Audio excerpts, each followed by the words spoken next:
So the president's first address to a joint session of Congress, it was applauded by a number of people who watched it. Almost 7 in 10 Americans who watched it said they think it's leading the country in the right direction. Notably not applauded, though, by roughly, I would say, 42% of the people sitting in the room watching it. And that's that. Democrats looked quite gloomy watching the president. They did indeed, so we want to get some more reaction to the president's congressional address from Democratic Senator Edward Markey of Massachusetts. Nice to have you here.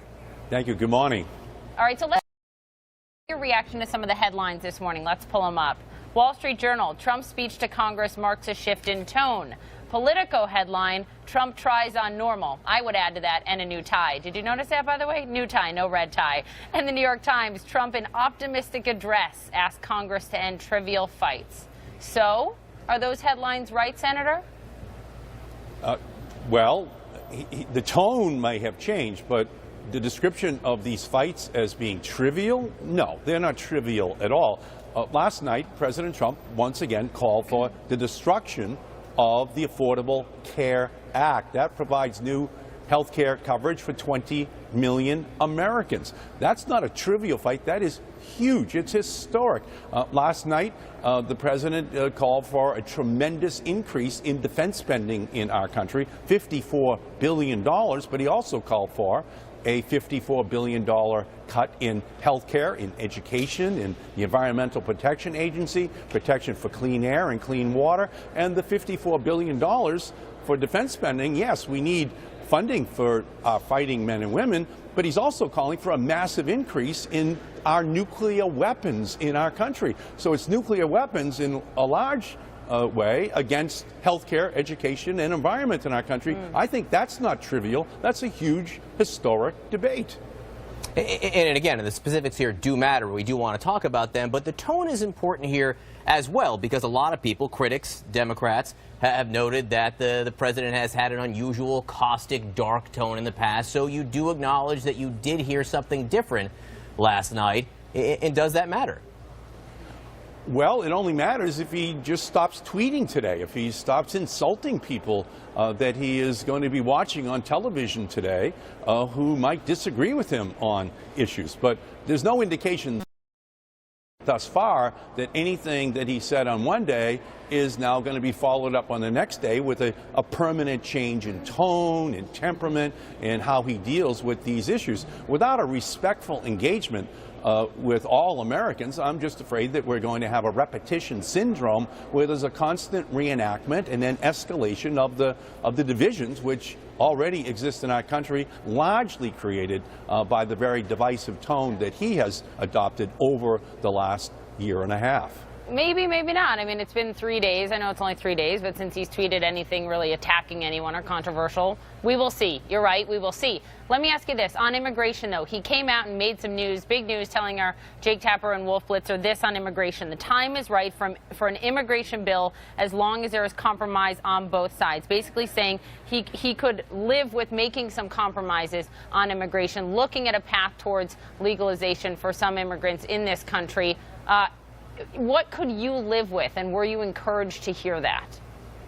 Well, the only details that we actually know about Donald Trump's immigration policy so far is that he wants to build a wall across our entire border, and he wants to hire 10,000 deportation officers. That is sending a chill into the hearts of millions of immigrants in our country who have committed no crimes, who are no threat to our country, who are working every single day. So in the absence of details, the only thing that we really know right now is the specific of 10,000 deportation officers. We await the details of what a plan might be that could get by a Republican right-wing House of Representatives that so far has opposed any real, meaningful, comprehensive and fair enough, policy. He did not talk about a path to legalization last night when he was speaking before Congress, but he specifically did mention it to the television anchors. It is something he discussed. He even offered the possibility of citizenship for dreamers.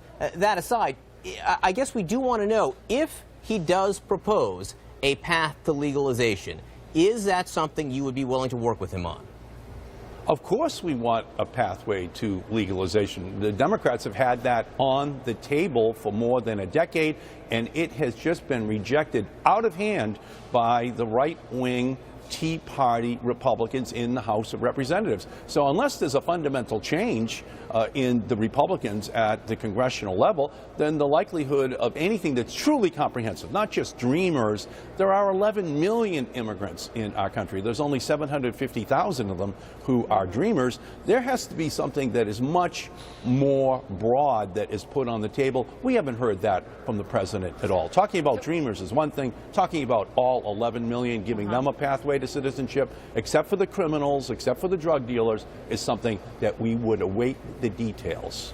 All right, we got to wrap up, but I just want to know, did you leave the speech last night more encouraged or less encouraged or exactly the same in terms of your feeling about working with the president? Well, again, the words are fine, but it's actions that really matter. That's the difference. And we haven't actually seen any actions that accompany the words that he used last night. And if he just continues on today talking about more nuclear weapons and cutting in social programs, and again, that's healthcare, education, environmental protections, then we're just back to where we were on the day before he gave this speech. It's all up to him.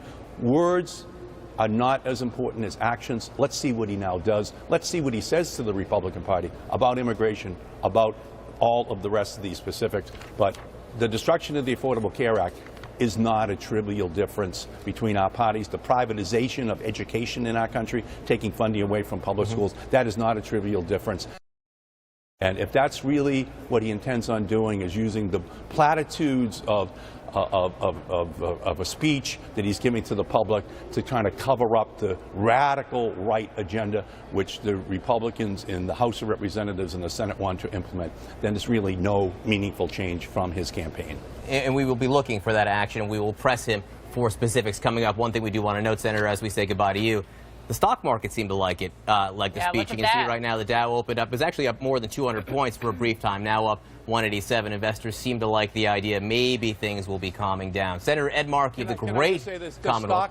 The stock market loves big tax cuts for rich people and corporations and cuts for poor people. But at the end of the day, if you're judging upon some young stockbroker in the well of the New York Stock Exchange right now to be a predictor of the future of our economy, then that's a very dangerous place for people to be investing in. Fair point, Senator. Half of Americans don't have a cent in the stock market, but it is a reflection of the sentiment and the confidence of companies, and that generally does result in hiring and jobs. Senator, we will have you back. Irrational optimism has been a disease which has infected our economy every single 10 years for the last generation.